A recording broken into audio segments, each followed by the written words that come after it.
Assalamualaikum warahmatullahi wabarakatuh. Halo semuanya, perkenalkan nama saya Ilalika Haikal Hikayat dengan NPM 2570061111144.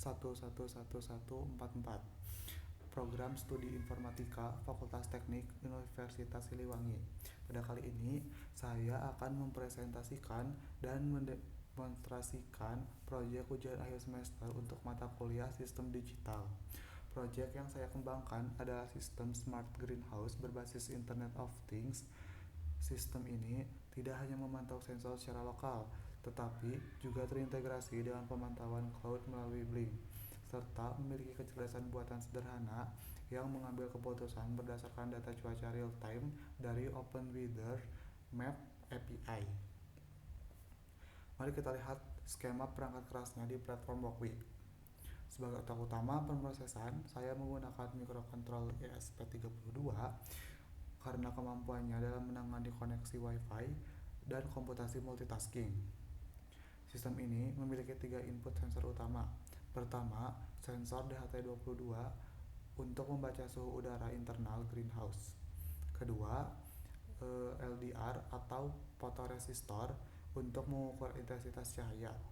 Ketiga, komponen potensiometer yang saya fungsikan sebagai simulasi pembacaan tingkat kelembaban atau kekeringan tanah.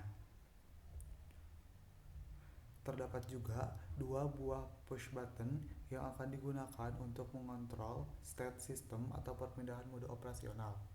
Untuk output aktuator, saya menyimulasikannya menggunakan 5 buah LED. LED hijau sebagai indikator status jaringan Wi-Fi, LED merah menyimulasikan kipas pendingin, LED biru menyimulasikan pompa air irigasi, LED kuning bertindak sebagai grow light atau lampu pengganti sinar matahari, dan LED oranye sebagai sirine alarm overheat. Dari sisi perangkat lunak, arsitektur kode ini dirancang untuk beroperasi secara non-blocking. Saya sama sekali tidak menggunakan fungsi delay, melainkan memanfaatkan mylist atau milist untuk memastikan pembacaan sensor dan sinkronisasi ke cloud berjalan paralel tanpa hambatan. Tombol fisik juga telah dilengkapi dengan algoritma debouncing sebesar 200 milidetik untuk mencegah multiple input akibat getaran mekanisme. Selain itu, setiap 60 detik, ESP32 akan melakukan panggilan HTTP GET ke endpoint OpenWeatherMap. Respon berformat JSON yang diterima kemudian diurai menggunakan library Arduino-JSON untuk mengekstra data suhu luar ruangan dan kondisi cuaca di kota Tasikmalaya hari ini. Sekarang saya akan menjalankan simulasinya.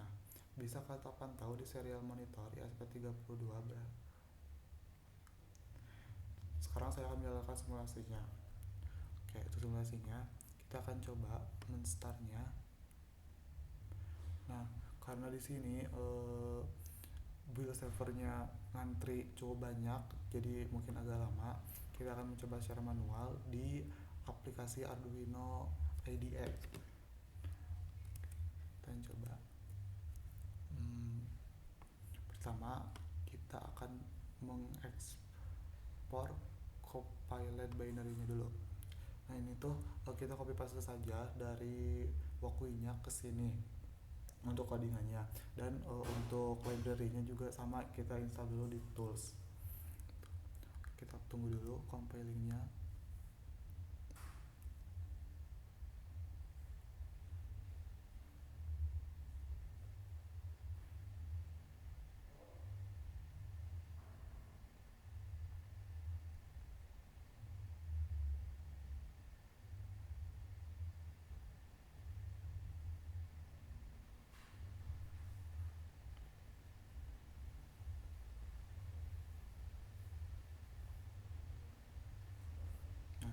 Jika sudah, kita kembali lagi ke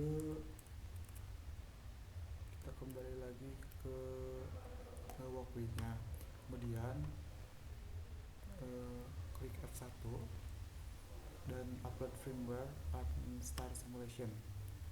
Nah, di sini kita akan buka folder untuk apa ya namanya, untuk Arduino. Nah, kita masuk folder Arduino, kemudian masuk ke foldernya.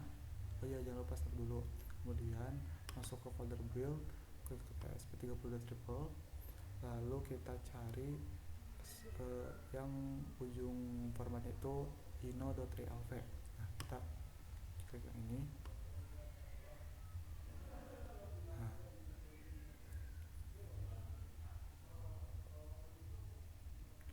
bisa dilihat di serial monitor ketika ESP32 terhubung ke WiFi.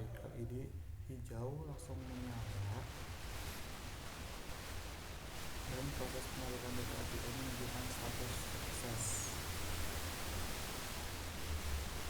Secara default, sistem beroperasi pada mode otomatis.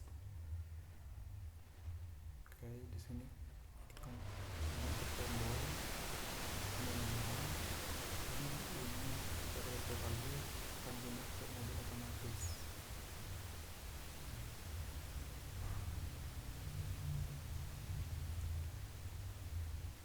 Nah, bisa dilihat LED kuning atau grow light saat ini menyala.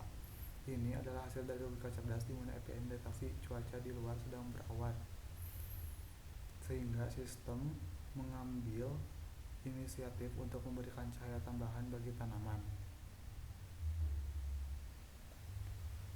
Nah, jika saya menyimulasikan kenaikan suhu ruangan melewati 30 derajat Celcius, kita akan coba. Kan udah 58 nih, kita coba turunin dulu. Misalnya jadi 23 deh. Nah, tuh, otomatis akan matikan. Nah, ketika kita naikkan ke suhu di atas 30 derajat, nah, LED merah atau kipas pendingin akan langsung aktif untuk menstabilkan suhu. Lalu, saat tanah terdeteksi kering dengan nilai di atas 2000, kita akan coba di potensiometernya.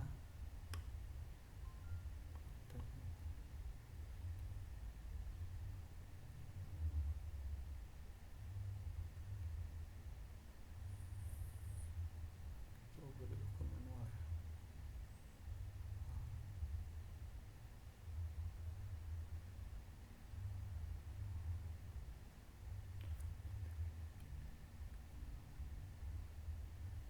Nah, harusnya LED biru atau pompa air ini akan menyala. Namun, sistem ini cukup pintar. Jika API mendeteksi sedang turun hujan, pompa akan dicegah untuk menyala guna menghindari overwatering atau banjir pada tanaman. Semua data fisik ini dikirim secara real time ke dashboard Blink. Kita coba masuk ke dashboard Blinknya. Nah, dapat dilihat jarum gauge suhu, cahaya, dan kelembaban bergerak sinkron dengan waktu, memungkinkan pemantauan dari jarak jauh.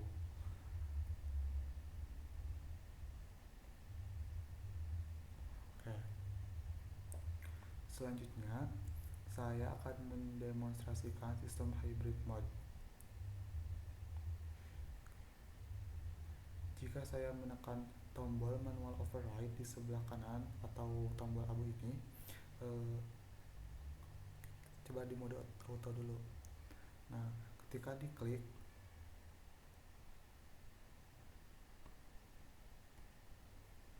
tuh, akan muncul sistem akan menolak dan mencetak peringatan di serial monitor.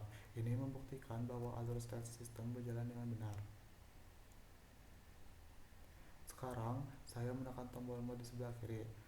Kita akan coba untuk menekan ini pakai ke mode manual.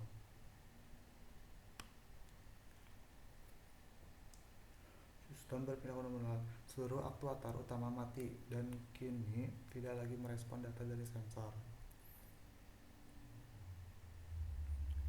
Kita akan coba mengklik tombol abu lagi.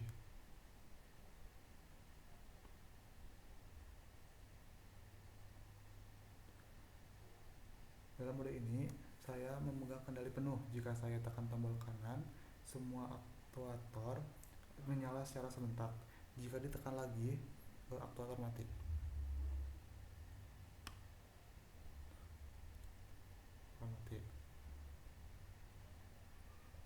Sebagai fitur penutup yang krusial, saya menanamkan protokol fail-safe. Meskipun sistem sedang berada di mode manual, jika suhu greenhouse melonjak ekstrim hingga menembus 35 derajat Celcius, LED oranye akan tetap menyala secara paksa. Ini adalah sistem keamanan mandiri untuk memberikan peringatan overheat tanpa peduli state apa yang sedang aktif, guna mencegah gagal panen. Oke.